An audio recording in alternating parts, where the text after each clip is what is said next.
Oke, kita mulai saja ya. Assalamualaikum warahmatullahi wabarakatuh.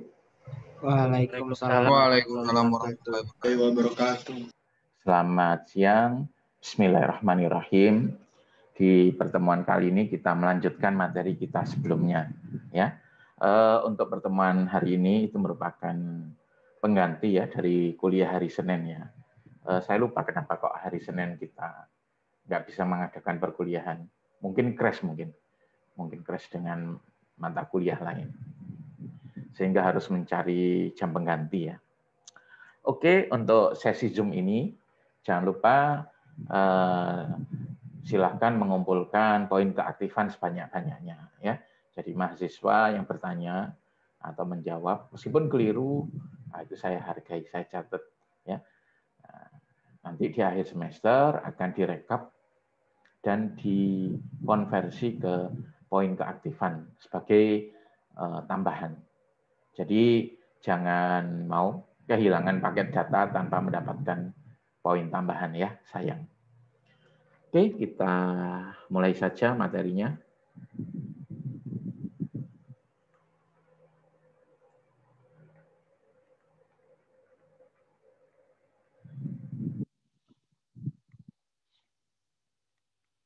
Di pertemuan kali ini kita akan membahas lebih dalam tentang relationship ya.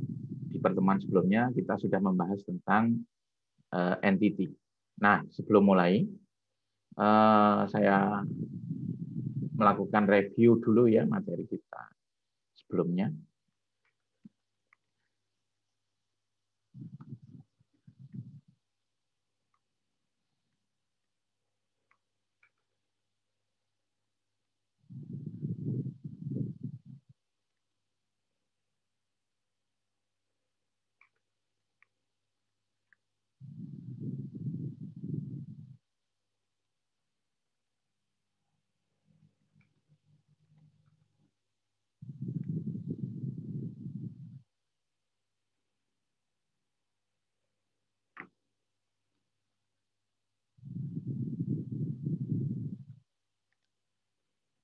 Oke. Yang pertama, jelaskan apakah entity itu. Ada yang bisa membantu? Saya, Pak, mungkin. Ya, sebutkan 4 digit yang terakhir. 2057, Pak. 3057. 2057, Pak. 2057. Dion ya? Iya, Pak. Silakan. Apa itu Dion? Entity itu, kalau di dalam database itu sesuatu hal yang mempresentasikan data yang disimpan di dalam pangkal data. Oke, terima kasih. Jadi, entity itu apa? Database itu menyimpan data tentang apa saja. Jadi ibarat karangan ya, biasanya kan harus ditanyakan, poin-poin karangannya itu apa aja? Atau tentang pesan, poin-poin pesan yang Anda sampaikan itu apa? Poin-poinnya. Nah, poin untuk entity itu ya mirip poin-poin tersebut. Jadi database Anda, poin-poin yang disimpan itu tentang apa saja. Nah, itulah entity. Ya. Jelaskan perbedaan entity dengan instant. Izin menjawab, Pak. Silakan. NIM 2002. 2000 berapa? 2002, Pak. 2002. Oke. Ya. Silakan. Kalau ya. Iya, Pak. Kalau instannya itu merupakan bentuk nyata dari entity-nya sendiri, Pak. Ya, contohnya? Contohnya itu seperti sebentar, Pak.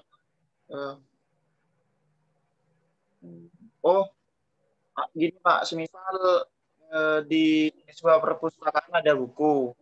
Nah, instannya dari buku itu seperti penerbit, terus pengarang, seperti itu, Pak. Oke, terima kasih, Febri. Kurang tepat ya. Yang makna dari instan itu benar sudah, ya. Tetapi contohnya kurang tepat. Contoh, misalnya di perpustakaan itu ada entity buku.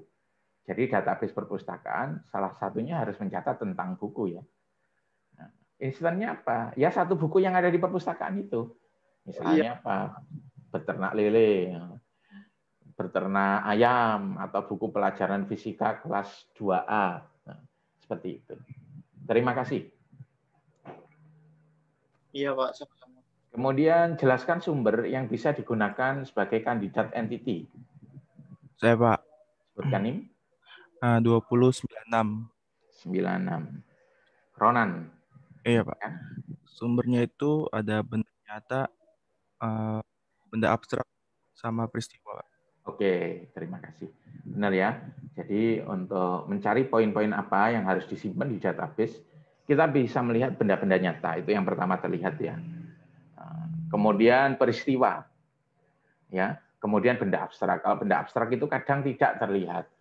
Tetapi kalau kita mencari atributnya secara benar, nah itu insya Allah juga nanti akan bisa teridentifikasi.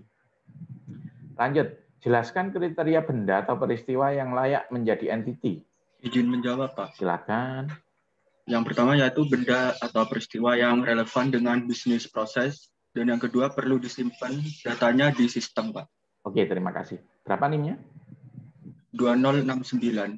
2069. Vicky. Oke, Pak.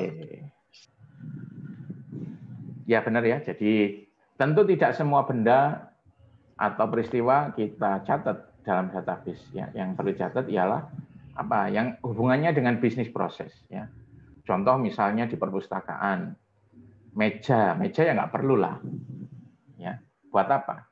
Tapi kalau misalnya rak buku, nah, perlu karena apa? Buku kan disimpan di nomor rak. Ya, Anda kalau beli buku di Togamas itu kan misalnya judul buku apa tertentu ya, kita lihat di komputernya itu kan ada raknya, rak berapa. Nah, jadi yang berkaitan dengan bisnis proses dan perlu disimpan. Kadang ada peristiwa yang ada kaitannya dengan bisnis proses, tapi tidak perlu disimpan. Ya, contoh misalnya perpustakaan sekolah, mahasiswa masuk, nah, masuk kehadiran mahasiswa ya, terus ngisi buku tamu. Nah, misalnya ngisi buku tamu ya itu ya berkaitan dengan bisnis proses ya. Prosedurnya orang kalau mau masuk perpustakaan ya seperti itu. Tetapi misalnya pemilik perpustakaannya bilang, wes nggak usah disimpan lah di database, cukup catat buku tamu aja, peristiwa kehadiran. Nah, itu berkaitan tapi tidak perlu disimpan. Jadi yang perlu masuk sebagai entity ialah yang berkaitan dan perlu disimpan. Ya. Jelaskan apakah atribut itu? Saya, Pak. Ya, sebutkan NIM. 2026. 2026. Atribut adalah ciri atau karakter yang dimiliki suatu entitas yang dapat membedakan entitas satu dan entitas yang lainnya, Pak. Oke, terima kasih. Contohnya?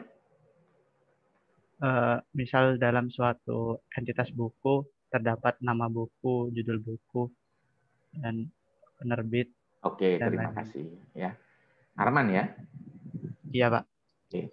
Benar ya, jadi keterangan atau data tentang entitas, atribut itu yaitu keterangan atau data tentang entitas. Misalnya buku. Data tentang buku itu apa aja ya? Nama, judul ya, penerbit, terbitan. Dan sama juga ya bahwa tidak semua atribut perlu masuk database. Jadi yang kita masukkan itu yang apa relevan dengan bisnis proses ya dan perlu dicatat. Ya contoh misalnya buku ya judul ya jelas lah ya. Anda di toko buku kan mau mencari judul buku ya berdasar judul ya, penerbit, terbitan ya. Tapi ada hal yang juga nggak perlu misalnya apa? Warna sampul misalnya. Warna sampul itu juga keterangan tentang sebuah buku. Tetapi kalau untuk sistem informasi perpustakaan atau sistem informasi toko buku yang nggak relevan, ya, sehingga tidak perlu disimpan. Jelaskan pengertian unique identifier.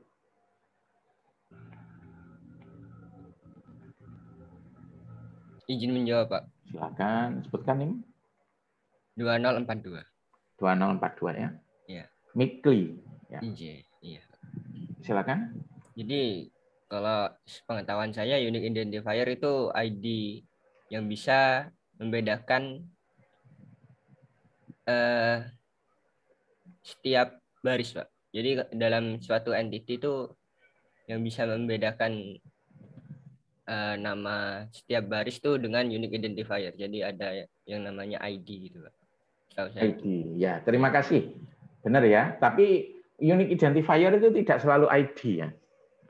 Jadi untuk unique identifier itu merupakan atribut dari sebuah entity atau sekumpulan atribut boleh ya. Atribut atau sekumpulan atribut yang bisa membedakan satu instan dengan instan yang lain ya. Contoh misalnya entity driver pada Grab. Ya, instannya siapa? Ya satu driver. Ada Budi, ada Joko. Ya. Nah, misalnya salah satu atributnya adalah nomor KTP. Nah, nomor KTP itu kan nggak ada yang sama ya, bersifat unik. Nah, nomor KTP itu bisa menjadi unique identifier, tidak selalu ID ya. Kemudian nomor HP pada sopir Grab, nah itu juga bisa menjadi unique identifier karena tiap sopir Grab atau drivernya itu beda-beda. Ya, jadi satu entity itu bisa punya beberapa unique identifier. Ya. Terus unique identifier itu bisa juga dari apa? Gabungan beberapa atribut. Nah, seperti itu. Tidak hanya satu. Ya. Jelaskan kriteria apakah dua entity punya relationship atau tidak. Maaf, jelaskan pengertian relationship. Izin menjawab, Bapak. Ya, sebutkan NIM. Nama NIM 2012.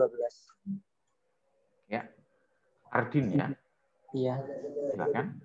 Menurut saya relationship itu hubungan antara entity yang satu dengan yang lain. Oke, terima kasih. Ya.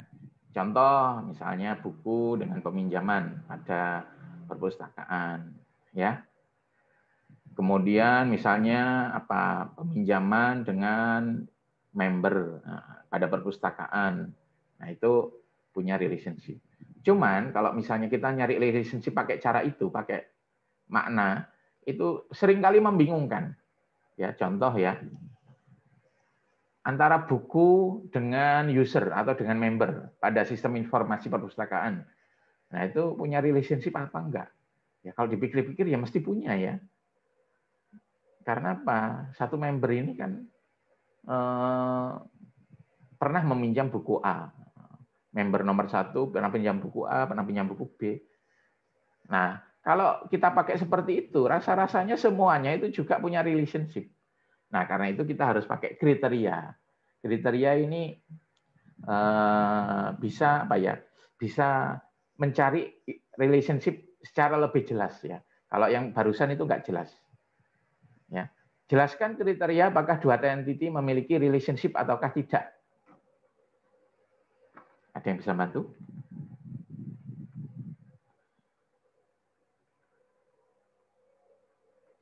Jelaskan kriteria apakah dua entity punya relationship. Izin menjawab, Pak. Ya, silakan. NIM 2007. Oke. Kriteria apakah dua entity memiliki relationship? Menurut saya itu, Pak, ketika di suatu entity A itu menambahkan data dan di entity B juga harus ditambahkan atau juga dicatat, Pak, dan juga sebaliknya, Pak. Oke, terima kasih. Roberto ya. Siap, Bapak. Oke. Benar ya. Jadi kalau kita nyari entity relationship ya pakai pengertian itu membingungkan. Coba Anda coba sendiri sudah. Ya. Makanya kita punya kriteria. Apakah entity A dan B itu punya relationship atau tidak. Ini penting ya. Jadi Anda harus paham. Jadi apakah A dan B punya relationship? Nah, itu Anda bayangkan A itu jadi tabel.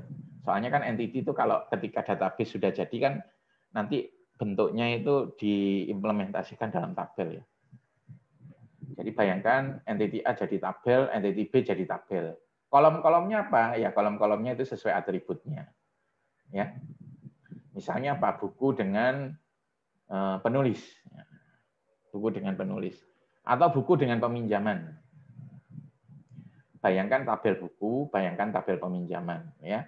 Nah, sekarang untuk nambah satu buku di tabel buku ya, nambah buku baru. Apakah kita perlu nyatet sesuatu dari peminjaman? Kan enggak. Ya. Nah, oke, itu dari sisi buku. Kalau dari sisi peminjaman, Misalnya ada peminjaman baru, kita nyatet. Apakah perlu nyatet buku? Oh ya jelas lah. Nggak mungkin peminjaman buku yang dipinjam nggak nyatet. Ya. Makanya itu punya relationship. Ya. Jadi kalau dari satu sisi misalnya ketika nambah buku butuh nyatet peminjaman, atau ketika nambah peminjaman butuh nyatet buku, kalau salah satu terpenuhi itu punya relationship. Ya. Tapi kalau tidak, maka nggak ada relationship-nya. Contoh, buku dengan member. Misalnya untuk sistem informasi perpustakaan. Anggap saja buku itu nyatet data tentang buku, ya tabelnya gimana kira-kira Anda bayangkan. Untuk member itu nyatet tentang anggota. Nah sekarang, ketika nambah buku baru, judul buku baru, apakah perlu nyatet sesuatu dari member? Kan enggak. Sebaliknya, ketika nambah member baru, apakah perlu nyatet sesuatu dari buku? Kan enggak juga. Nah, sehingga enggak punya relationship. Loh Pak, gimana kalau saya ingin tahu daftar buku yang pernah dipinjam oleh member bernama Budi? Nah, itu lewat apa? Peminjaman. Soalnya buku dengan peminjaman kan punya relationship, buku dengan member juga punya relationship. Sehingga kita bisa melacak ya.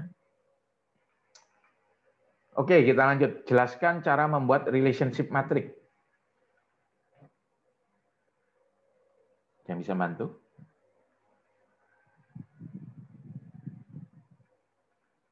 Ya ada? Oke.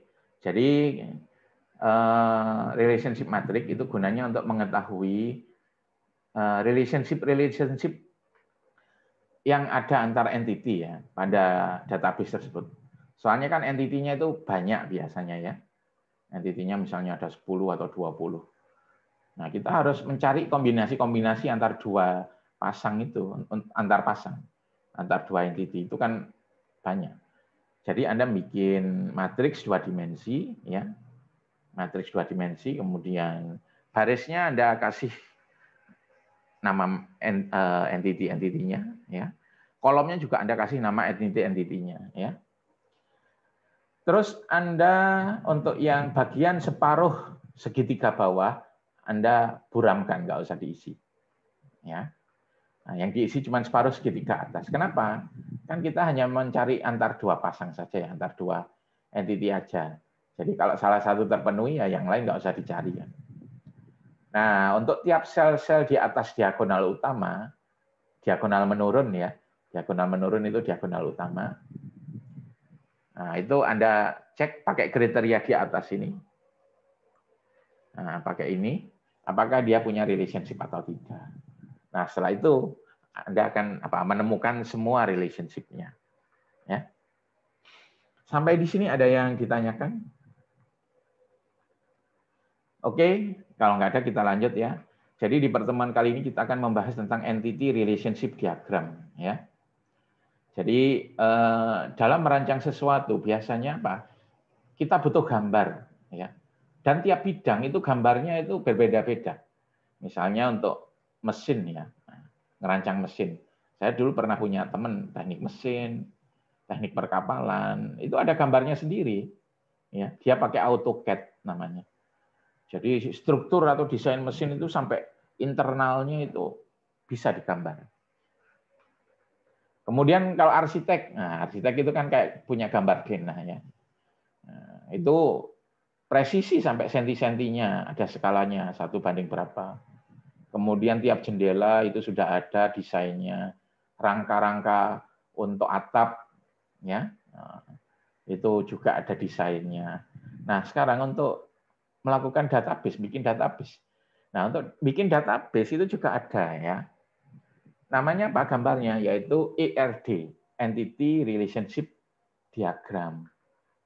Ya. Nah, itulah yang kita gunakan di ilmu komputer untuk mendesain database. Ya. Komponen ERD apa saja? Ada entity, ada relationship. Entity Anda sudah paham ya, relationship juga sudah paham. Kemudian komponen entity, ERD ya, yang pertama adalah entity. Nah, bagaimana cara menyimbolkan sebuah entity? Entity itu disimbolkan dengan softbox. Softbox itu kotak, tapi sudut-sudutnya itu tidak lancip ya. Nah, jadi sudutnya melengkung. Nama entity itu dituliskan di bagian dalam atas. Nah, ini employee, itu nama entity-nya ya. Kemudian daftar atribut itu dituliskan di bawah nama entity. Ya. Jadi employee ini atributnya apa? ID, first name, last name, hire date, salary, commission, dan seterusnya. Ya. Kemudian optionality atribut. Ya. Nah, jadi setiap atribut itu ada optionality. Ada yang bisa membantu apa makna optionality? Silakan. Optionality. Enggak ada? Optionality itu apakah atribut tersebut harus punya nilai atau boleh dikosongi? Ya. Nah, jadi kalau sudah bentuk tabel itu ada kolom-kolom yang kosong, boleh kosong. Contoh misalnya di sistem informasi akademik mahasiswa misalnya ya. Mahasiswa mungkin hobi itu boleh dikosongi. Ya, tapi kalau NIM nggak boleh. Ya. Nah, itu namanya optionality. Nah, optionality itu ada beberapa jenis, yaitu mandatory. Mandatory itu wajib ada, harus ada nilainya. Ya. Nggak boleh dikosongi. Terus ada opsional. Opsional itu boleh dikosongi. Ya. Kemudian ada primary unique identifier dan secondary unique identifier. Ya. Oke, dari gambar bisa dilihat ya, yang mandatori itu bintang. Kalau yang opsional itu bulat, ya bulat tapi kosong. Jadi first name, last name, hire date, salary itu wajib ya atau mandatori. Kalau commission itu boleh dikosongi. Jadi satu instan dari employee itu harus ada first name-nya, harus ada ID-nya, harus ada last name, harus ada hire date, ada salary-nya. Tapi untuk nilai komisinya boleh kosong, nol ya. Kemudian untuk unique identifier itu untuk primary itu tanda crash ya, crash ID. Ya, untuk secondary itu ada dilambangkan dengan U ya. Ada yang bisa membantu apa perbedaan primary unique identifier dengan secondary?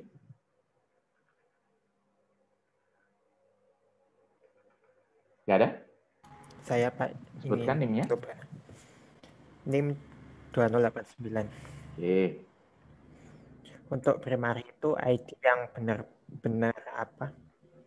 Yang benar-benar mutlak, terus primary berarti itu tidak sama, yang dijadikan utama. Nah, sedangkan secondary itu yang apa? Urutannya itu kedua dari kepentingannya itu pokoknya. Berarti lebih mudahnya contoh begini, Pak. Ya. Mungkin ada UID itu bisa dijadikan primary, sedangkan kalau name itu secondary. Kenapa? Kalau name itu mungkin sewaktu-waktu bisa berubah kebijakannya NIM. Jadi kita nggak terlalu bisa mengandalkan NIM gitu, Pak. Oke, terima kasih. Ya, seperti itu ya. Habis ini akan kita bahas. Ya. Oke, lanjut. Barusan Rizku ya. Iya, Pak. Oke. Oke, kita lanjut unique identifier ya. Jadi atribut atau sekumpulan atribut yang bisa digunakan untuk identifikasi atau nunjuk satu instance secara tepat ya. Misalnya apa? Misalnya di sistem informasi akademik dosen ada entity dosen. Ya. Nah, atributnya apa aja yang bisa dijadikan unique identifier? NIDN boleh. NIDN itu nomor dosen nasional. Nah, jadi nggak ada dosen yang NIDN-nya sama. Kemudian email UNED. Nah, itu kan tiap dosen punya. Email UNED itu sama juga. Dia nggak boleh ada yang dua dosen yang nama emailnya sama. Ya. Nah, seperti itu. Ya. Unique identifier itu bisa harus bersifat unik ya. Maksudnya unik itu apa? Tidak boleh ada dua instan yang atau lebih yang memiliki nilai UID sama. Contoh, misalnya di Sister itu ada 1000 dosen. Nggak boleh ada dosen yang alamat emailnya sama, nggak boleh. Ya. Nggak boleh ada yang NIDN-nya sama. Jadi nggak boleh ada yang sama ya. Jadi karena dia bersifat unik, ya unik. Nah, karena apa? Karena dia digunakan untuk nunjuk atau mengidentifikasi. Nah, ya. Misalnya NIDN 23011121 Pak Budi misalnya. Nah, kita bisa menggunakan NIDN itu untuk nunjuk seseorang. Kalau pakai nama bisa keliru. Kamu punya dosen yang namanya Pak Budi. Wah banyak, Pak Budi yang mana? Gitu. Tapi misalnya kalau pakai nama email, itu loh yang emailnya misalnya budihanduk@unet.acid, ya misalnya seperti itu. Nah kalau itu jelas sudah orangnya, ya nggak akan mendua, ya jelas yang ditunjuk itu satu. Karena alamat email itu nggak boleh sama atau unik. Sebuah entity bisa memiliki beberapa atribut yang layak untuk menjadi UID, ya, atau unique identifier. Misalnya dosen boleh pakai NIDN, ya, boleh pakai NIP, boleh pakai email UNED maksud saya, boleh pakai nomor HP, ya.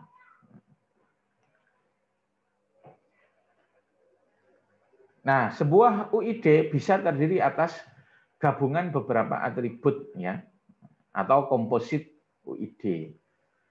Jadi yang namanya UID nggak cuma terdiri atas satu atribut, bisa jadi ada UID yang gabungan antara atribut, ya. Contoh ya, misalnya sebuah bank punya beberapa cabang, ya.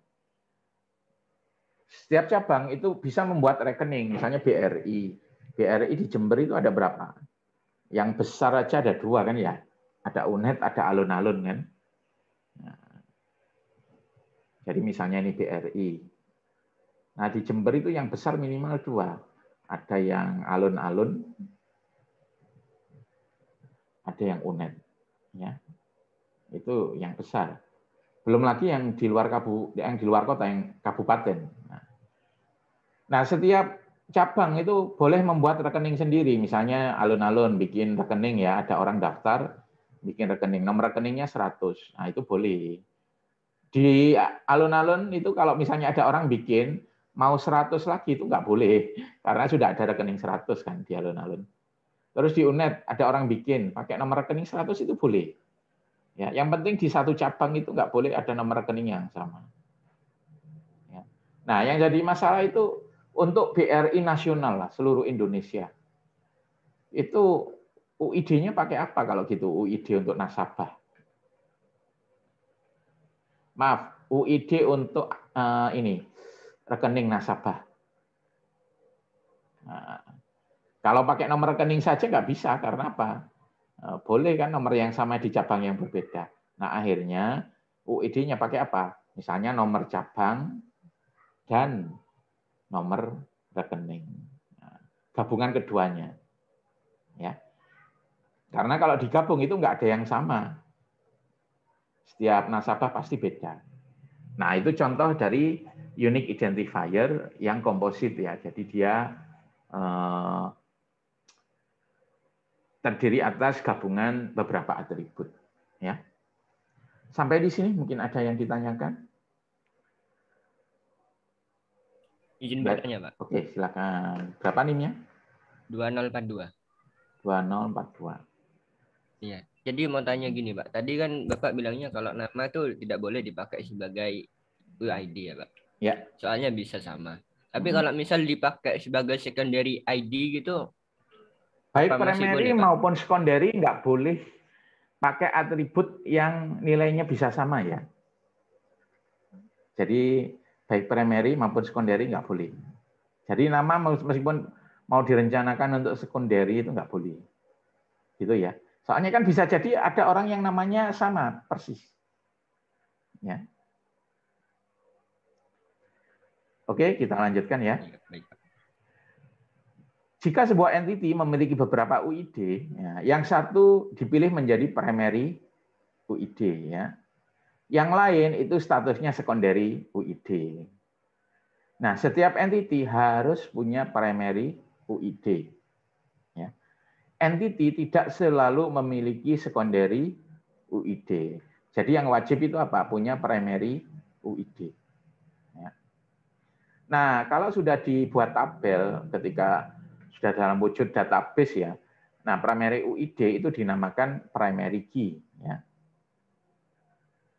Kemudian secondary UID dinamakan unique key. Contoh misalnya kalau entity dosen ya. Misalnya NIDN itu menjadi primary UID. Nomor HP itu menjadi secondary ya. Kemudian nomor HP, alamat email itu menjadi secondary. Nah, seperti itu. Meskipun secondary itu nggak boleh yang nilainya ini ya, bisa ganda, nggak boleh. Meskipun secondary itu harus unik, tetap harus unik. Kemudian UID itu bisa menggunakan artificial UID. Jadi UID itu ada yang natural. Natural itu ya memang asli atributnya dari entity tersebut ya. Bisa juga artificial. Artificial itu artinya apa? Buatan. Ya. Jadi atribut buatan tanpa makna yang memang sengaja ditambahkan. Contoh ya, di sister.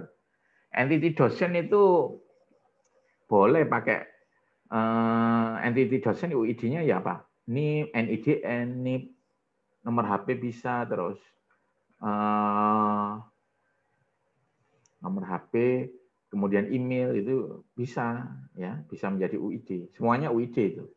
Nah, kita bisa menambahkan satu atribut baru. Misalnya ID dosen. Bikin-bikinan sendiri itu, ya ID dosen. Nah, jadi ID dosen itu kalau dalam SQL Server itu diisi angka urut 1, 2, 3, 4, 5, 6, 7 itu auto increment ya. Nah itu tanpa makna, nggak ada artinya itu. Sebenarnya nggak ada artinya. Nah untuk primary UID jangan menggunakan UID yang nilainya rentan diubah ya. Misal pada entity dosen itu nomor HP. Jadi primary UID itu meskipun nomor HP itu unik ya. Unik itu maksudnya nggak ada yang sama. Jangan memilih atau menggunakan atribut yang nilai atributnya itu bisa diubah. HP dosen bisa ganti nomor kan? Ya, itu nggak boleh. Kenapa? Karena primary UID itu nanti diacu oleh tabel-tabel yang lain, ya, oleh tabel-tabel yang lain. Kalau diubah nanti tabel yang mengacu itu nanti akan ini ya, akan bingung, kesulitan mencari data aslinya. Ya. Nah, UID yang punya arti itu rawan mengalami perubahan nomor HP ya. NIDN ya bisa jadi diubah nanti. Misalnya pemerintah mengumumkan NIDN awalnya misalnya tanggal lahir tahun. Ternyata dibalik oleh pemerintah. Ayo setiap dosen sekarang diubah. NIDN-nya tahun dulu baru tanggal lahir. Berubah semua. Jadi sesuatu yang punya arti itu rawan berubah. Ya. Sehingga untuk primary UID itu disarankan itu maksudnya ya best practice ya oleh ahli-ahli desain database itu pakai artificial UID. Jadi jangan menggunakan natural UID. Jadi dosen meskipun bisa pakai NIDN, bisa pakai nomor HP, bisa pakai alamat email, ya, jangan mengambil itu untuk primary UID. Ya, kalau secondary oke, nggak masalah. Primary itu jangan. Ya, lebih baik nambahkan atribut buatan sendiri, artificial, ya, 1, 2, 3, 4-nya itu sebagai primary UID. Ya. Sampai di sini ada yang ditanyakan? Izin bertanya, Pak. Oke, NIM-nya berapa? 2042. 2042. Mikli lagi, silakan. Ya, jadi saya masih nggak paham, Pak. Jadi kalau misal untuk primary ID itu kan sudah unik ya, Pak. Terus untuk apa kita masih butuh secondary ID? Itu apa namanya? Untuk gini, Mikli. Misalnya dosen ya, dosen. Itu misalnya sudah punya primary UID, misalnya ID lah. ID itu artificial ya. Nah, untuk yang kolom-kolom yang unik itu harus kita tandai sebagai secondary UID. Ya, contoh NIDN, nomor HP. Agar ketika bikin tabel, kita bisa memberi constraint pada secondary UID tersebut. Jadi untuk NIDN nggak boleh sama, misalnya. Untuk nomor HP nggak boleh sama. Jadi ketika entry data itu kan rawan keliru ya. Kita misalnya ngentrikan nomor HP. Nah, kalau misalnya kita sudah memberikan constraint ya pada tabel tersebut, bahwa misalnya nomor HP bersifat unik, kalau ada orang ngentrikan nomor HP, ada yang sama dengan data lain, itu langsung ditolak oleh sistem. Jadi itu gunanya untuk membuat constraint atau batasan. Sehingga secara otomatis kolom tersebut di-set unik. Nggak boleh ada yang sama. Jadi ketika kita keliru entry data, ya, misalnya kita memasukkan NIDN, kita nambah dosen baru, NIDN-nya kita kita kasih sama dengan orang lain, langsung ditolak oleh sistem. Nah, itu gunanya. Ya. Jadi kita harus tahu mana yang boleh sama, mana yang nggak boleh sama, atau secondary UID. Seperti itu. Baik, terima kasih Bapak. Oke. Nah, ini gambarnya ya dari contoh kasus kita yang toko buku. Nah, ini sudah saya tambahkan atributnya beserta optionality, ya, optionality. Jadi yang bintang itu mandatory ya. Primary UID pasti mandatory, pasti itu. Ya, nggak boleh ada data yang nggak punya primary UID. Misalnya mahasiswa, saya nggak punya NIM Pak, ya ditolak langsung. Jadi primary UID itu pasti mandatory. Nah, untuk yang buku ya, contoh, nah, ini primary UID-nya itu adalah ISBN. Setiap buku kan pasti punya ISBN kan ya. ISBN itu sifatnya wajib ya, wajib. Nah, itu bisa kita gunakan sebagai ini ya.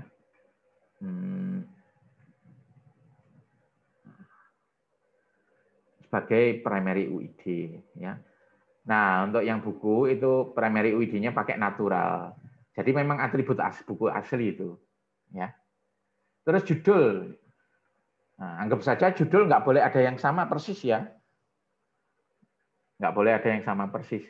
Nah, itu bisa dimasukkan sebagai secondary UID. Nah, kalau kita ngentri buku baru, ternyata judulnya sama persis, ditolak oleh sistem.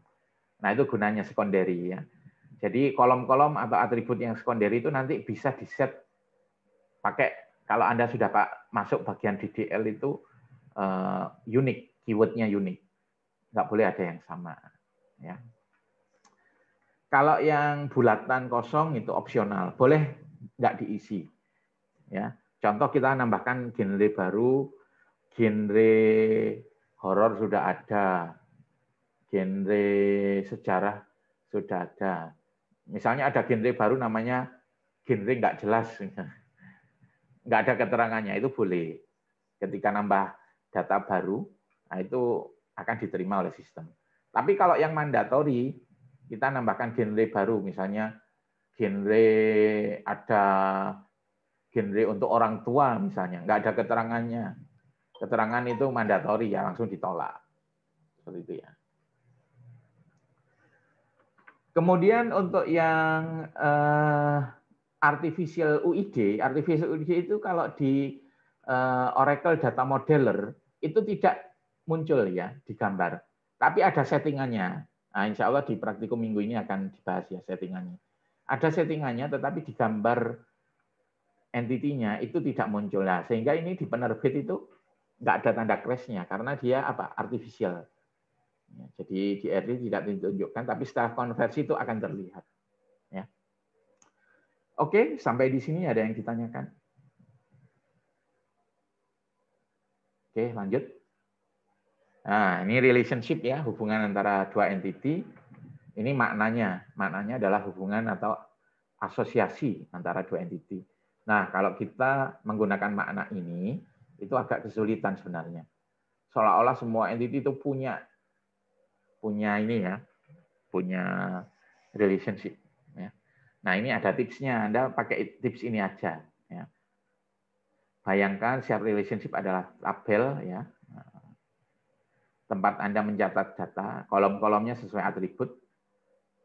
Entity A punya relationship dengan B jika memenuhi salah satu. Untuk nambah data baru di A, butuh pencatatan data dari B. Untuk nambah data baru di B, butuh pencatatan data dari A. Nah, itu punya relationship. Ya. Nah, di ERD, relationship itu digambar dengan garis yang menghubungkan dua entity. Ya. Nah, jadi ini seperti ini. Jadi buku punya relationship dengan genre. Ya. Buku punya relationship dengan penjualan, dan seterusnya. Pegawai nggak punya relationship dengan pengarang, nggak punya. Penjualan nggak punya relationship dengan penerbit. Ya.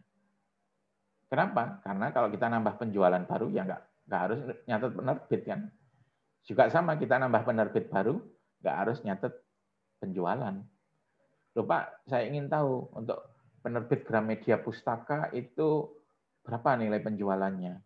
Nah, nanti lewat entity buku. Ya. Oke, sampai di sini ada yang ditanyakan? Nggak ada? Untuk relationship itu punya beberapa properti ya. Properti itu kayak ciri-ciri atau data. Ya. Yang pertama nama. Jadi relationship itu punya nama. Nama itu menunjukkan makna. Ya. Terus punya optionality, punya cardinality. Ya. Nah, optionality di sini beda dengan optionality-nya atribut ya. Jadi atribut punya optionality, relationship itu juga punya optionality. Jadi jangan tertukar ya, atau jangan bingung. Optionality atribut dengan optionality property, relationship. Yang pertama nama ya, nama. Relationship memiliki nama ya. Nama relationship menunjukkan makna relationship antara dua entity. Nama entity, nama relationship bisa dibaca dari dua arah. Bisa dari entity pertama, juga bisa dari entity kedua. Ya, contoh, misalnya ini sistem informasi kepegawaian, ada entity pegawai, ada entity departemen. Ya. Nah, di sini kalau dibaca dari departemen itu apa? Departemen responsible for, ya, menaungi. Jadi misalnya departemen di sini maknanya bukan departemen kementerian ya, tapi bagian. Jadi misalnya di UNED ada bagian kepegawaian, ada bagian keuangan. Bagian keuangan itu menaungi siapa saja. Itu kalau dibaca dari ini ya, arah departemen. Ya. Terus kalau dibaca dari arah employee itu menunjukkan apa? Employee ini bekerja di departemen mana. Nah itu works in ya. Jadi kalau dibaca dari employee works in, kalau dibaca dari arah departemen responsible for. Nah itu kan menunjukkan hubungan antara instan-instannya departemen dan instannya entity. Ya. Oke, sampai di sini ada yang ditanyakan? Nah, kita lanjut. Nah, ini contoh dari ERD toko buku yang sudah diberi nama ya. Contoh yang antara pegawai dengan penjualan ya. Nah, di sini kalau dibaca dari arah pegawai itu menunjukkan pegawai A memproses penjualan yang mana saja. Jadi di kasir ya, di kasir. Di kasir kan pasti ada pegawai yang memproses penjualan buku kan. Nah, biasanya di notanya itu kan ada kasirnya siapa gitu kan. Pegawai A memproses penjualan mana saja. Terus kalau dibaca dari sisi penjualan A atau penjualan X diproses oleh siapa. Kan seperti itu. Kemudian misalnya buku dengan genre. Ya. Dari arah genre diberi nama terdiri atas. Satu genre terdiri atas buku apa saja. Ya. Kalau dari arah buku, satu buku berjenis genre apa. Nah, seperti itu ya. Oke, sampai di sini mungkin ada yang ditanyakan mengenai nama. Nggak ada? Oke, kita lanjut. Nah, barusan karakter pertama ya. Jadi relationship itu punya nama. Nama bisa dibaca dari entity A atau dari entity B. Ya. Terus selanjutnya karakteristiknya adalah optionality. Optionality itu menunjukkan apa? Apakah semua instan dari A harus ikut serta dalam relationship? Apakah atau sebaliknya ya? Apakah semua instan B harus ikut serta? Ya. Jadi misalnya kita punya A dan B. Ya. A itu kan ada instan-instannya. B itu juga ada instan-instannya. Ya. Optionality itu menunjukkan apakah semua instan di A wajib ikut pada relationship. Ataukah ada instan yang tidak ikut. Gitu. Dan sebaliknya. Ya. Apakah semua instan B harus ikut. Ya. Atau boleh ada instan B yang tidak ikut. Ya. Contoh, misalnya kita balik lagi ke Grab ya, contohnya Grab. Ada entity driver, ada entity misalnya apa? Pemesanan makanan, order makanan. Ya, dia kan punya relationship ya, karena kalau ada order makanan pasti harus nyatet drivernya. Nah, saya tanyakan gini. Optionality dari sisi order dan dari sisi driver bagaimana? Wajib atau enggak? Pada kasus Grab. Ada yang bisa tahu? Bisa menjawab? Untuk kasus Grab, optionality-nya dari sisi driver wajib apa enggak? Dari sisi order makanannya wajib apa enggak? Ada yang bisa bantu mungkin?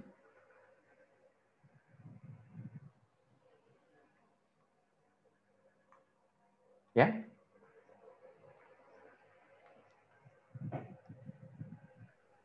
Driver wajib, Pak. Dari sisi driver, barusan siapa? Menurut saya untuk drivernya wajib, Pak. Mungkin bisa diketik saja, suaranya kurang jelas. Barusan siapa namanya? NIM-nya? Diketik saja boleh. Saya, Pak. Oke, silakan.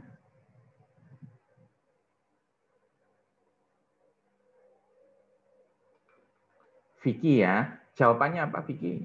Coba saya cek di chatnya. Oke, saya catat dulu Vicky.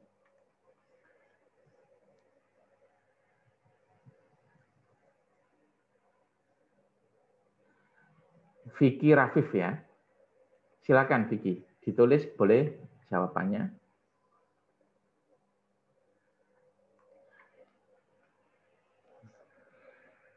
Dari driver wajib ya. Setiap Gojek butuh driver. Kalau dari sisi order makanan,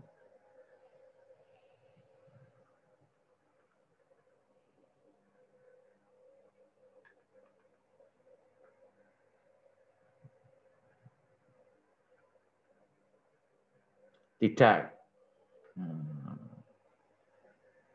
Oke, terima kasih Vicky. Jadi menurut Vicky dari sisi driver itu wajib. Karena setiap Gojek butuh driver. Dari sisi order makanan tidak, ya. Karena tidak semua driver menerima order makanan. Oke, yang lain mungkin ada yang bisa membantu.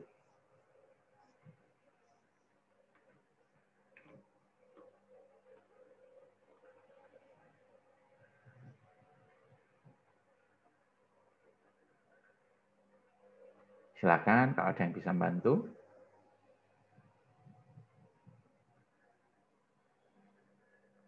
Nggak ada? Nah, untuk jawabannya Vicky itu menurut saya sebagian benar, sebagian keliru. Gini ya, jadi kita balik lagi ya, saya ke slide.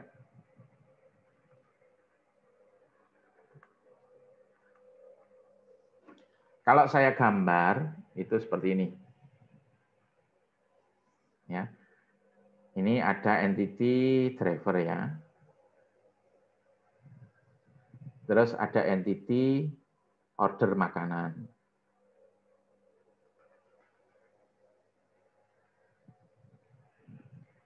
Nah, satu titik ini satu order ya, satu order misalnya order nomor 10, order nomor 11 gitu ya. Untuk driver itu misalnya ada banyak ya. Ini driver A, driver B ya. Driver C gitu ya. Nah, sekarang antara driver dengan order itu punya relationship ya. Soalnya kalau order pasti ketika ada order baru pasti harus ada drivernya kan. Kan gitu. Nah, misalnya order nomor 10 itu wajib ya. Order nomor 11 wajib ada drivernya. Nah, sekarang apakah boleh ada driver yang tanpa, maaf, apakah boleh ada order tanpa driver? Kan nggak boleh kan ya?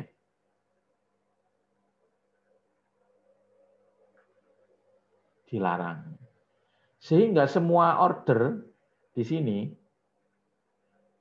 semua order harus ikut, semua order ikut relationship ini.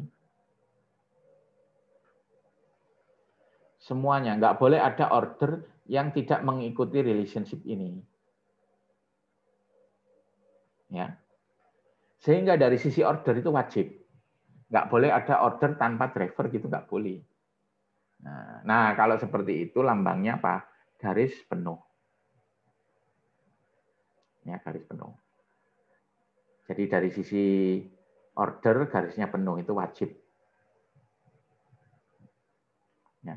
Jadi semua order harus ada drivernya.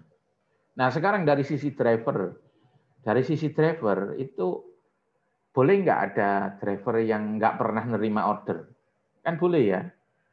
Jadi misalnya driver C, dia cuma daftar saja, tapi nggak pernah ngambil order. Boleh ada driver yang nggak pernah ikut order di sini. Sehingga dalam relationship antara order dengan driver, tidak semua anggota atau entity dari driver harus ikut serta di sini. Nah, itu artinya sifatnya tidak wajib. Seperti itu ya. Oke, sampai di sini ada yang ditanyakan? Jadi yang garis putus-putus itu menunjukkan bahwa instant dari entity sisi tersebut itu boleh ada yang nggak ikut. Ya. Jadi driver di sini boleh ada yang nggak menerima atau nggak pernah menerima order, itu nggak apa-apa. Tapi dari sisi order itu wajib.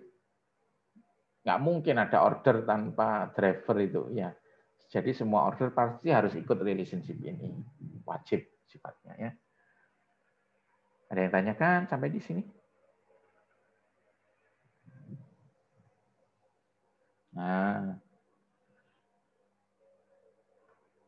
Nah ini ya.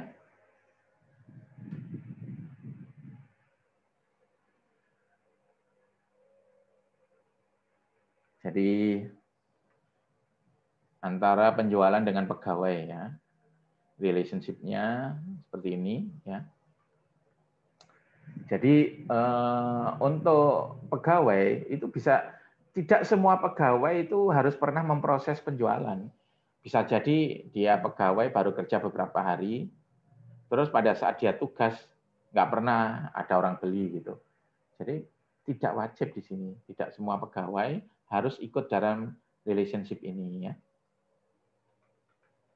Tapi untuk penjualan, ya, pasti penjualan itu diproses oleh pegawai. Nggak mungkin ada penjualan pembelinya ngambil-ngambil sendiri, langsung pulang sendiri, bayar sendiri. Jadi setiap instan penjualan itu harus ikut serta. Ya, jadi ini sifatnya wajib, tidak wajib. Ya. Ada yang tanyakan sampai di sini? Pertanyaan, Pak. Ya. Siapa? Berapa NIM-nya? NIM 2089. 2089. Kan pada RG tersebut pegawai tidak wajib ada penjualan ya, Pak. Ya. Terus buku tidak wajib ada penjualan. Ya, betul. Berarti otomatis itu buku tidak wajib ada pegawai gitu, Pak. Kenapa? Buku antara buku dengan pegawai punya relationship apa enggak? Menurut saya tidak, Pak. Ya, digambarkan enggak ada memang. Oh. Jadi ini merupakan properti dari relationship ya. Jadi konteksnya ini untuk entity yang punya relationship. Barusan siapa namanya? Bentar. Risku ya, Risku. Ya. Yang saya bicarakan adalah entity yang punya relationship, Risku, bukan entity yang lepas gitu. Ya. Nah, contoh lagi ya, antara buku dengan penjualan. Dia akan punya relationship ya. Oke, dari sisi buku. Dari sisi buku. Apakah semua buku itu harus ikut dalam relationship ini? Ini kan kaitannya dengan penjualan kan ya? Ya nggak wajib ya. Bisa jadi ada buku yang tidak pernah terjual, sehingga buku tersebut tidak punya relationship dengan instant, buku tersebut tidak punya relationship dengan instant penjualan. Ya. Tapi kalau dari sisi penjualan, nah kalau penjualan itu pasti kan buku ya. Ini toko buku ya, konteksnya toko buku. Jadi kalau ada instan penjualan, pasti dia mencatat buku, beli buku apa, beternak lele 2, beternak ayam 1 gitu. Nggak mungkin ada penjualan itu nggak ada item bukunya, itu nggak mungkin. Jadi dari sisi penjualan itu wajib. Ya. Jadi semua instan penjualan harus berpartisipasi pada relationship buku penjualan. Tapi tidak semua instan buku itu wajib berpartisipasi pada relationship buku penjualan. Sampai di sini ada yang ditanyakan?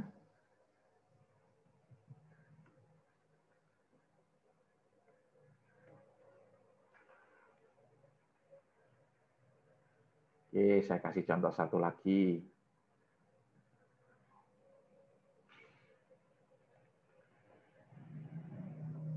Misalnya relationship antara buku dengan penerbit. Nah, ini konteksnya relationship ya, jadi antara entity yang punya relationship, bukan entity yang lepas. Ya.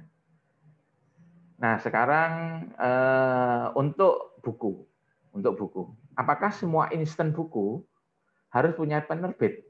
Kayaknya harus ya. Nggak mungkin ada buku tapi penerbitnya nggak ada gitu. Sehingga dari sisi buku ya, itu sifatnya wajib. Semua instan buku harus ikut relationship antara buku penerbit, ya, wajib.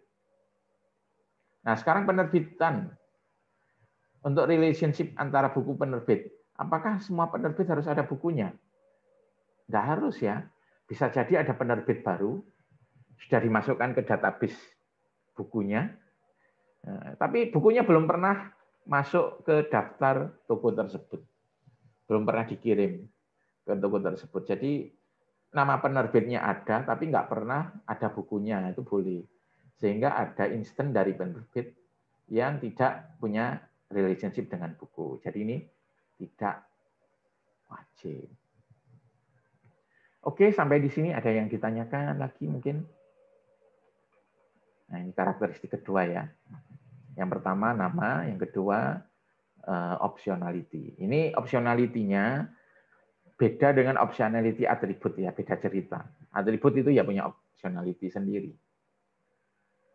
Terus optionality-nya itu konteksnya adalah antar entity yang punya relationship ya, bukan entity yang nggak ada relationship-nya ya.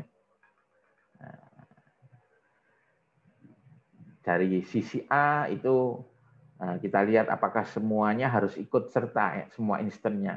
Kalau semua instannya harus ikut serta dalam relationship tersebut, wajib. Kalau enggak, maka opsional. Seperti itu. Oke, sampai di sini ada yang tanyakan?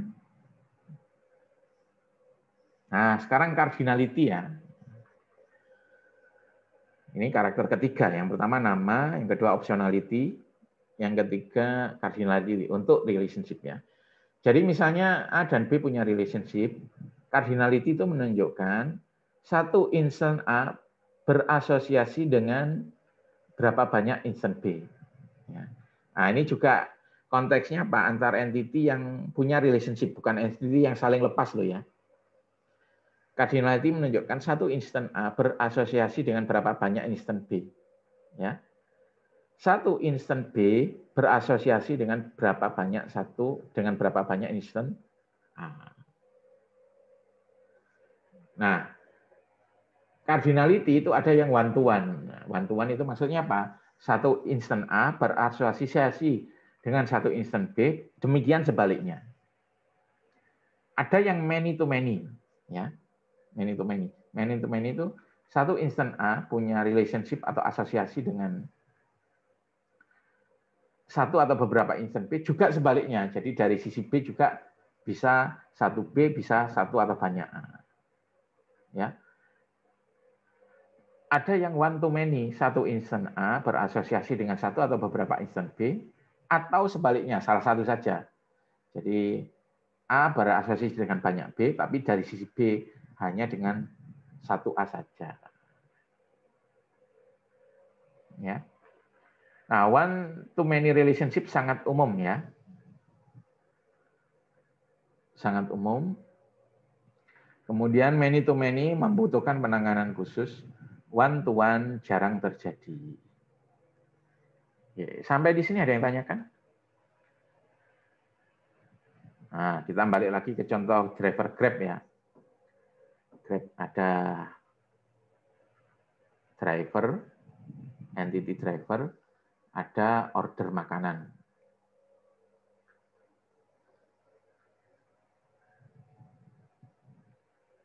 Ya, di sini tidak wajib, artinya setiap instant driver boleh ada instant driver yang nggak pernah ikut di relationship ini, nggak pernah terima order makanan ya. Tapi dari sisi order makanan wajib, artinya semua instant order makanan harus ikut. Nggak boleh ada order makanan tanpa ada yang menangani gitu ya, nggak boleh. Ya. Nah sekarang untuk cardinality-nya, ada yang bisa membantu? Ini one to one atau one to many, ya, atau many to many. Ada yang bisa bantu? Mungkin one to many, Pak. Oke, namanya siapa? Arman, Pak. Arman. Oke. Arman Maulana. Kenapa? Coba dijelaskan, Arman. Karena dalam tabel driver itu hanya memanggil ID orderan, Pak. Sedangkan yang di order makanan mengambil ID driver. Nah, yang dipanggil itu semua data driver, Pak. Satu saja. Satu order makanan ditangani berapa driver? Ya maksudnya satu banyak ternyata maksudnya Oke, dari sisi order dulu. Satu order makanan ditangani berapa driver? Satu driver, Pak. Satu driver ya. Ya. Tapi kalau satu driver bisa memproses banyak order, Pak. Nah, jadi seperti ini. Nah, one to many ya. Jadi ini satu order hanya untuk satu driver. Ya. Tapi kalau dari sisi driver, satu driver itu boleh banyak order kan? Di waktu yang berbeda ya, banyak order. Jadi satu instant order hanya diproses oleh satu instant driver ya. Tapi kalau satu instant driver bisa memproses banyak instant order. Makanya one to many. One dari sisi driver, many dari sisi order. Ya. Nah ini lambangnya kalau many ya. Sisi yang many itu ini. Oke, sampai di sini ada yang ditanyakan? Nah, contohnya apa? Nah, buku sama genre ya. Buku sama genre. Satu genre, satu instant genre itu bisa punya relationship dengan banyak buku. Ya. Itu dari sisi cardinality ya. Dari aspek cardinality. Contoh misteri, bukunya apa aja? Ya bisa banyak. Tapi satu buku, nah, anggap saja satu buku hanya bisa untuk satu genre ya. Satu genre. Jadi satu instant buku hanya punya pasangan satu instant genre. One to many. One di sisi genre, many di sisi buku. Ya. Penerbit. Nah, kalau dari segi cardinality gimana? Ya satu penerbit bisa punya banyak buku kan di sini. Tapi satu buku hanya satu penerbit. Ya. Nah ini lambangnya. Ini sisi one, ini sisi many. Ya. Oke, sampai di sini ada yang ditanyakan?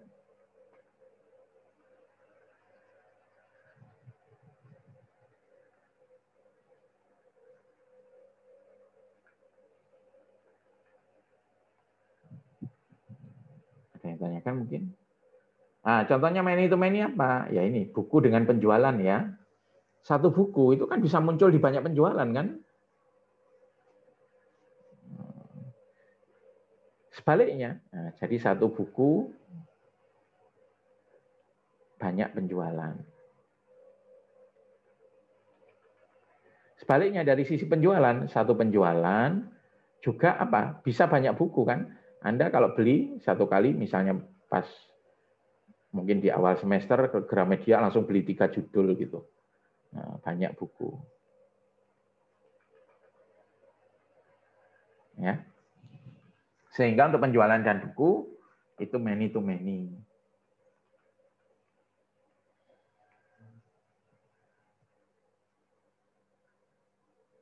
Terus apa? Pengarang dengan buku. Nah, pengarang dengan buku ya. Many to many juga itu. Satu buku kan bisa ditulis beberapa pengarang kan. Nah, satu buku banyak instan pengarang ya. Banyak pengarang. Satu pengarang juga bisa nulis banyak buku. Nah, sehingga apa many to many. Ya.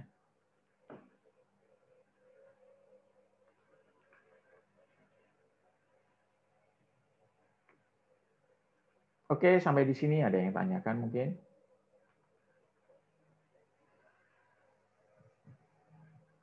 Nah, untuk many to many itu ada penanganan khusus ya. Jadi nanti akan dipecah menjadi 2 one to many. Di tengah-tengah itu nanti dikasih gini, entity persimpangan ya. Nah, terus arah one to many-nya dibalik dari buku ke sini one to many, dari penjualan ke sini one to many juga. Juga sama ini pengarang dengan buku. Nah, itu dipecah juga ya. Nanti menjadi 2 one to many, di tengah-tengah dikasih entity persimpangan, terus arahnya dibalik. Ini nanti one to many. Nah, ini one to many.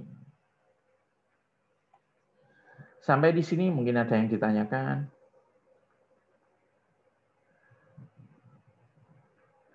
Untuk one to one itu jarang terjadi, tapi bisa jadi ya.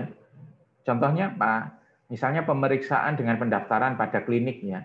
Anda kalau ke dokter gitu kan mau periksa, nah, di depan kan harus daftar dulu. Nah, 1 kali daftar, ya untuk 1 kali periksa. Kalau minggu depan kontrol, ya daftar lagi. Kan gitu. Ya. Nah, tapi untuk yang one to one, entity yang terlibat pada one to one relationship bisa digabung menjadi 1. Ya. Jika dipisah, maka pencatatan UID dilakukan oleh entity yang opsional. Ya. Contoh, relationship antara pendaftaran dan pemeriksaan pada klinik. Nah, itu one to one, satu pendaftaran untuk satu kali periksa. Satu kali periksa, daftarnya ya satu, kan gitu. Pada relationship ini, pendaftaran optionality-nya tidak wajib ya. Jadi pasien bisa mendaftar tapi tidak datang saat diperiksa. Sehingga bisa jadi ada instan pendaftaran yang tidak punya pasangan. Nah, ini mungkin Anda agak bingung. Saya gambar ya. Nah, ini daftar, ini periksa. Nah, ini misalnya ini satu titik, ini satu pemeriksaan. Bisa nggak ada pemeriksaan yang nggak daftar? Nggak bisa. Ya. Jadi ya setiap periksa ya harus daftar. Sehingga semua anggota pemeriksaan itu pasti punya relationship dengan pendaftaran. Jadi di sini wajib. Ya. Wajib. Dari sisi pemeriksaan. Tapi bisa jadi ada pendaftaran yang tanpa pemeriksaan. Habis daftar, karena antriannya lama, pulang sudah malas periksa. Nah, jadi di sini ada yang pendaftaran tapi nggak punya relationship dengan pemeriksaan. Ini tidak wajib, ya.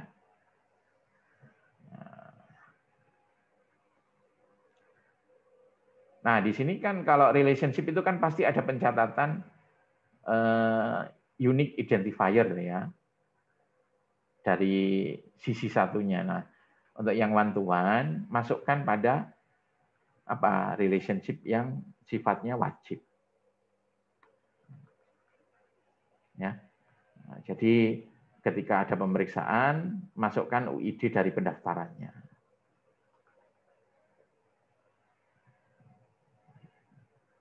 Oke, sampai di sini ada yang ditanyakan?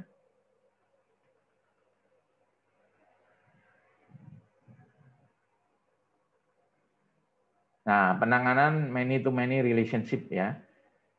Jadi kalau Anda nemu relationship yang cardinality-nya many-to-many, itu dipecah menjadi dua one-to-many.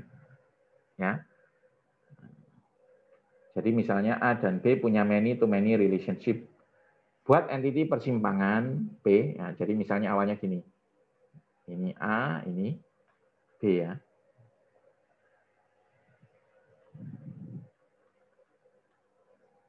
Ini B. Ya. Ini punya many-to-many. Nah, many-to-many. Misalnya pengarang dengan buku. Itu kan many-to-many ya. Satu buku bisa banyak pengarang. Sebaliknya dari satu pengarang bisa banyak buku kan gitu.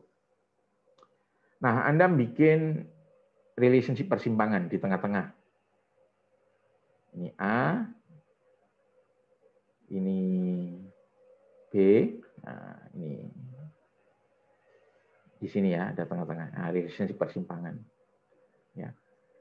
Terus relationship-nya ini dipecah menjadi dua. Dipecah menjadi dua. Ya.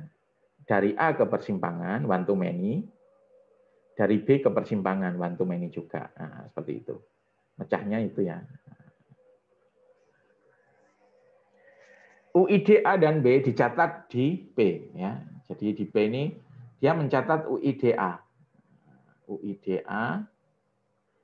Terus mencatat juga UID B atau unique identifier-nya B. Nah, seperti itu. Terus kita juga memasukkan atribut yang tidak bisa dimasukkan di A maupun B, dimasukkan ke entity persimpangan. Jadi ada atribut yang tidak bisa masuk ke A dan B. Ya. Nggak bisa. Nah, itu kita masukkan ke entity persimpangan. Sampai di sini ada yang ditanyakan mungkin?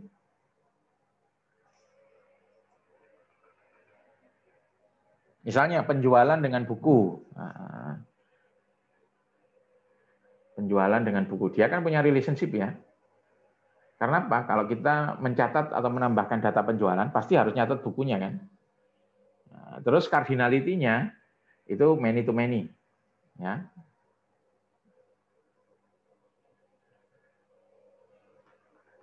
Nah, kalau many to many harus dipecah ya. Di sini ada B tengah-tengah. Terus di sini ada penjualan. Ini ada buku ya. Nah, dipecah menjadi 2 one to many. Gini. Ya. UID penjualan ditulis di sini. UID buku juga ditulis di sini. Nah, seperti itu. Dan juga ada atribut-atribut yang tidak bisa masuk. Ya, contoh misalnya quantity, misalnya beternak lele beli 2. Terus beternak ayam beli 4. Nah, ini nggak bisa masuk ke penjualan. Karena apa? Kan multi value ya. Multi value itu nggak bisa masuk. Nah, maka nanti ini apa? Dicatat di sini. Nah, dicatat di sini ya.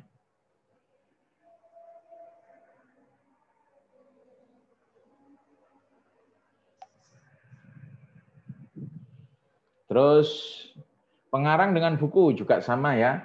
Nah, kan many to many dia. Pengarang dengan buku.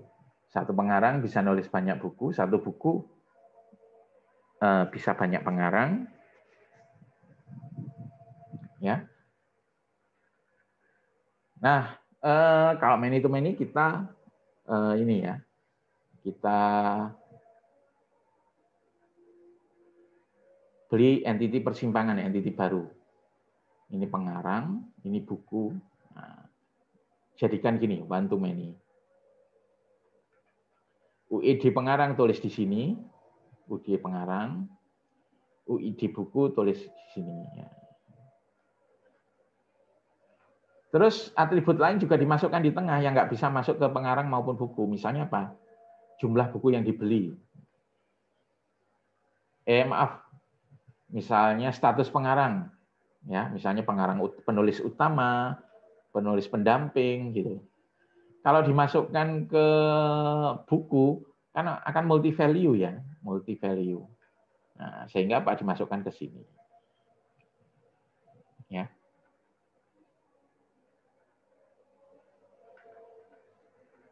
Oke, sampai di sini ada yang ditanyakan?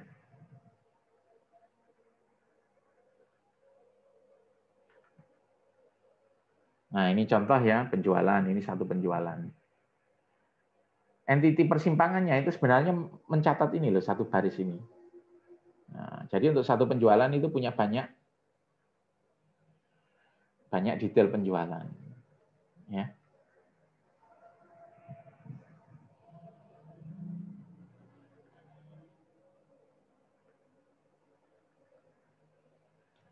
Kemudian untuk entiti persimpangan, primary UID-nya bisa 2 jenis ya. Jadi Anda bisa pakai salah satu. Yang pertama, artificial UID. Ya, artificial UID. Jadi kita membuat atribut buatan baru, ya. Atribut buatan baru, auto increment. Nah, UID A dan UID B, jadi entity yang awalnya A dan B yang punya many to many itu dijadikan apa? Komposit secondary UID, ya. Bisa juga tadi kan setiap entiti persimpangan itu nyatet UID dari A dan dari B. Nah, UID dan A dari B itu menjadi komposit primary UID di entiti persimpangan. Nah, yang kedua ini itu namanya bar relationship ya. Bar relationship. Jadi kalau bar relationship itu entity sisi many mencatat UID entity sisi one, terus UID tersebut digunakan sebagai bagian UID oleh entity sisi many. Ya. Terus tidak ada kombinasi UID A dan B yang bernilai sama di B. Ya, nah, seperti itu. Sampai di sini ada yang ditanyakan?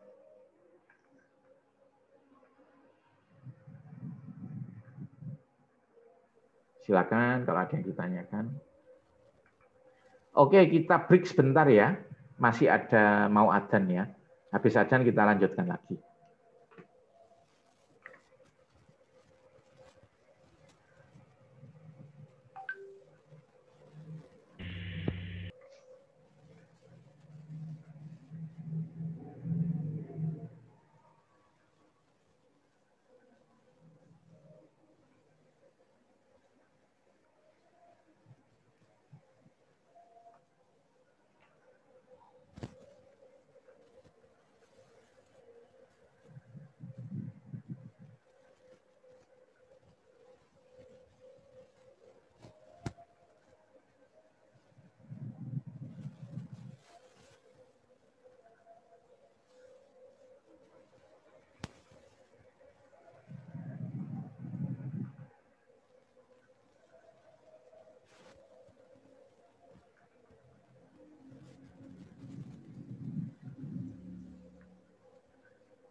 Oke, kita lanjutkan ya.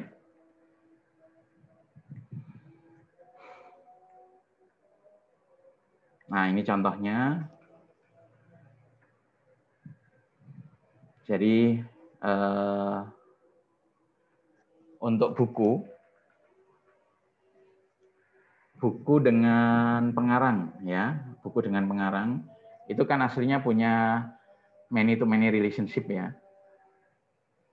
Jadi untuk buku ini, sama pengarang itu ada many-to-many relationship-nya. Nah, kalau many-to-many relationship-nya itu harus dipecah menjadi 2 one-to-many. Ya, nah ini ya 2 one-to-many. Di tengah-tengah dikasih entity persimpangan. Ya, di tengah-tengah kasih entity persimpangan. Nah, entity persimpangan ini dia mencatat UID-nya.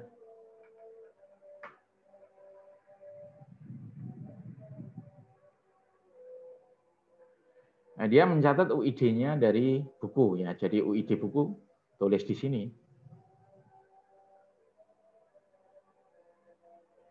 Terus UID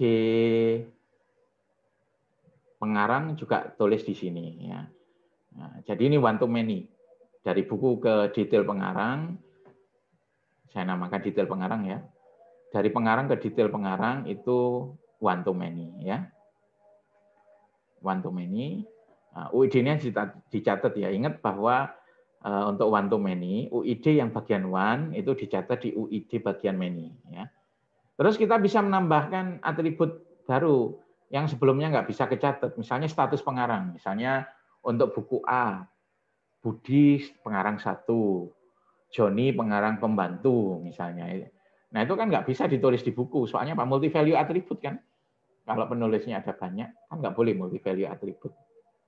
Nah, bisa ditambahkan status pengarang.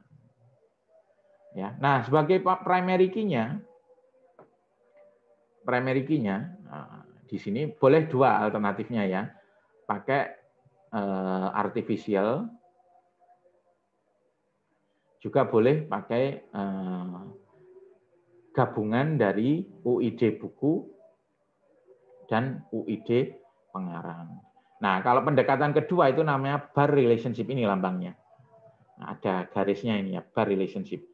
Nanti otomatis UID-nya pengarang masuk ke sini, UID-nya buku masuk ke sini. Nah, kalau pakai bar relationship, UID pengarang dan buku gabungannya itu dijadikan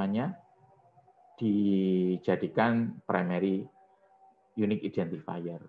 Tapi boleh juga untuk primary unique identifier Anda pakai artificial UID. Ya. Demikian juga buku dengan penjualan ya, kan many to many. Satu buku bisa muncul di banyak penjualan. Satu penjualan itu bisa jualan banyak buku kan. Anda ketika beli kan bisa beberapa judul sekaligus. Many to many ya. Nah itu dipecah ada entity persimpangan di sini ya. Nah, terus dari buku one to many ke detail penjualan. Dari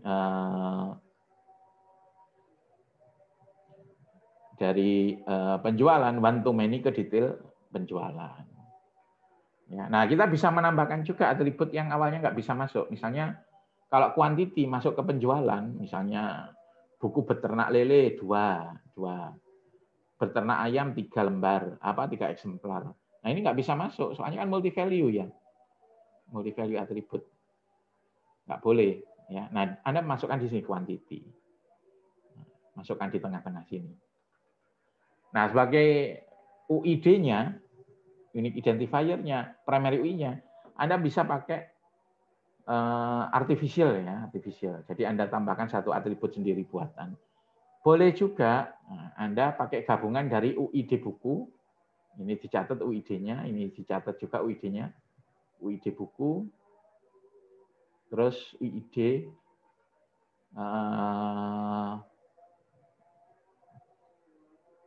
penjualan.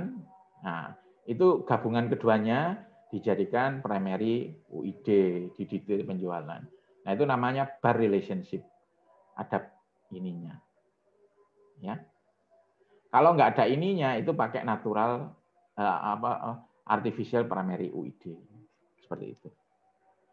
Oke, sampai di sini mungkin ada yang ditanyakan, silakan.